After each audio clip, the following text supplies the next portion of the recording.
രാജ്ഭവനിലെ പരിസ്ഥിതി ദിനാഘോഷത്തിൽ മന്ത്രി പി പ്രസാദ് കാവിക്കൊടിയേന്തിയ ഭാരതാംബയുടെ ചിത്രത്തിൽ പുഷ്പാർച്ചന നടത്താതെ വിട്ടുനിന്ന സംഭവം BJP ആലപ്പുഴ ജില്ലയിലെ നൂറാട് മറ്റപ്പള്ളിയിലെ മന്ത്രിയുടെ വസതിയിലേക്ക് രാവിലെ പ്രതിഷേധ മാർച്ച് നടത്തി. ഭാരതാംബയുടെ ചിത്രവുമായി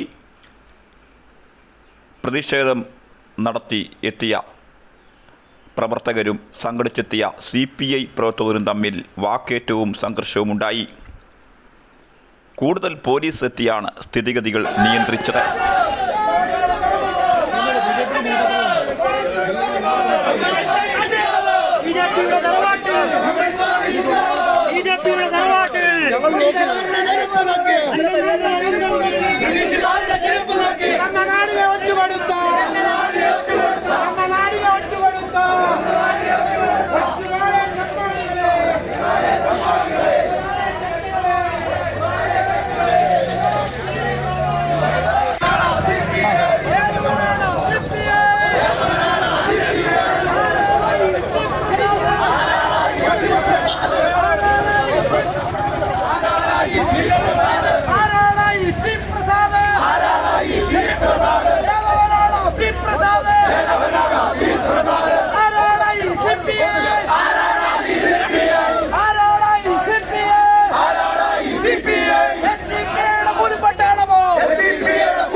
മന്ത്രിയുടെ വീട്ടിലേക്ക് BJP പ്രവർത്തകരെ കടത്തിവിട്ട പോലീസ് ഉദ്യോഗസ്ഥർക്കെതിരെ നടപടി സ്വീകരിക്കണമെന്നാവശ്യപ്പെട്ടുകൊണ്ട് CPI പ്രവർത്തകർ പോലീസുമായി തർക്കവും നടന്നു.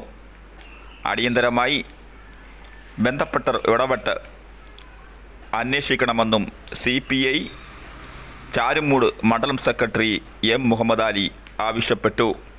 കേരളത്തിലെ ഒരു മന്ത്രിയുടെ വസതിയിലേക്കാണ് ഇത്തരത്തിൽ പ്രതിഷേധ ധർണ നടത്തുവാൻ പോലീസ് BJP പ്രവർത്തകരെ കയറ്റിവിട്ടതെന്നാണ് CPIയുടെ ആരോപണം. അന്വേഷണം ശക്തമാക്കണമെന്നും അവർ ആവശ്യപ്പെട്ടു. യാതൊരുവിധമായ സംശയമില്ല. ഇവിടെ നൂറനാട് പോലീസ് കാണിച്ചിരിക്കുന്നത് അവർക്ക് മന്ത്രിയുടെ വസതിയിലേക്ക്, ഒരു കമ്മ്യൂണിസ്റ്റുകാരൻ്റെ വസതിയിലേക്ക്, ഒരു മതനിരപേക്ഷവാദിയുടെ വസതിയിലേക്ക് അവൻ്റെ കാവിക്കോണകം കൊണ്ടുവന്ന് അവൻ്റെ ഫോട്ടോ കൊണ്ടുവന്ന് പൂജ നടത്തുവാൻ വേണ്ടിയുള്ള അവസരം ഒരുക്കി കൊടുക്കുവാൻ ഇവിടുത്തെ ആ കാവിക്കോണകമണിഞ്ഞ പോലീസുകാർ, നൂറനാട് CI, പോലീസ് SI ഉൾപ്പെടെയുള്ളവർ നേതൃത്വം കൊടുത്തിരിക്കുകയാണ്. കമ്മ്യൂണിസ്റ്റ് പാർട്ടിയുടെ സഖാക്കളെ തടഞ്ഞുകൊണ്ട് RSSകാരന് കടന്നു വരുവാനുള്ള അവസരമൊരുക്കുന്ന നെറികേട് കേരള പോലീസിന്റെ നയമല്ല, ഈ സർക്കാരിന്റെ നയമല്ല. അതിനവർ മറുപടി പറയേണ്ടി വരും. ആ മറുപടി പറയിക്കുന്നതിന് ഏതറ്റം വരെയും കമ്മ്യൂണിസ്റ്റ് പാർട്ടി, പാലമേലെ കമ്മ്യൂണിസ്റ്റ് പാർട്ടി, കേരളത്തിലെ കമ്മ്യൂണിസ്റ്റ് പാർട്ടി പോകുമെന്നുള്ള കാര്യത്തിൽ യാതൊരുവിധമായ സംശയവുമില്ല. ഇവിടെ പങ്കെടുത്തിരിക്കുന്ന മുഴുവൻ സഖാക്കളെയും അഭിവാദ്യം ചെയ്തുകൊണ്ട് കമ്മ്യൂണിസ്റ്റ് പാർട്ടിയുടെ സമരപരിപാടി കൂടിയായ ഈ വൃക്ഷത്തൈ, ദേശീയ പതാക ഉയർത്തിക്കൊണ്ടുള്ള ഈ വൃക്ഷത്തൈ നടൽ ചടങ്ങ് ഔപചാരികമായി ഉദ്ഘാടനം ചെയ്തതായിട്ട് അറിയിക്കുകയാണ്. ലാൽ സലാം.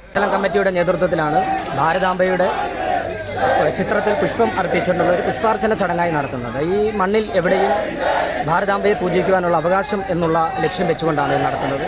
മറ്റൊരു രാഷ്ട്രീയ കടന്നാക്രമണ ലക്ഷ്യമോ മറ്റാരെങ്കിലും പ്രകോപിതരാക്കുന്നതിന് വേണ്ടിയല്ല, ഇത് രാജ്യസ്നേഹത്തിൻ്റെ ഭാഗമായാണ്. അങ്ങനെ BJP ചാരുമുട്ടിൽ മന്ത്രി ശ്രീ P. പ്രസാദിൻ്റെ വസതി നിൽക്കുന്ന സ്ഥലത്തിന് അടുത്ത് നടത്തി എന്നുള്ളതാണ്. അപ്പോൾ ഈ പരിപാടി രാജ്യത്താകെ ദേശസ്നേഹികളുടെ കൂട്ടായ്മയിൽ നടത്തുന്ന പരിപാടിയാണ്. നന്ദി, നമസ്കാരം. പിന്നീട് CPI സംസ്ഥാന കമ്മിറ്റി ആഹ്വാനമനുസരിച്ച് CPI പ്രവർത്തകർ മന്ത്രിയുടെ വീടിന് സമീപത്ത് തന്നെ ദേശീയ പതാക ഉയർത്തി വൃക്ഷത്തൈ നട്ടു. CPIയുടെ മണ്ഡലം ലോക്കൽ നേതാക്കളും പ്രവർത്തകരും പങ്കെടുത്തു.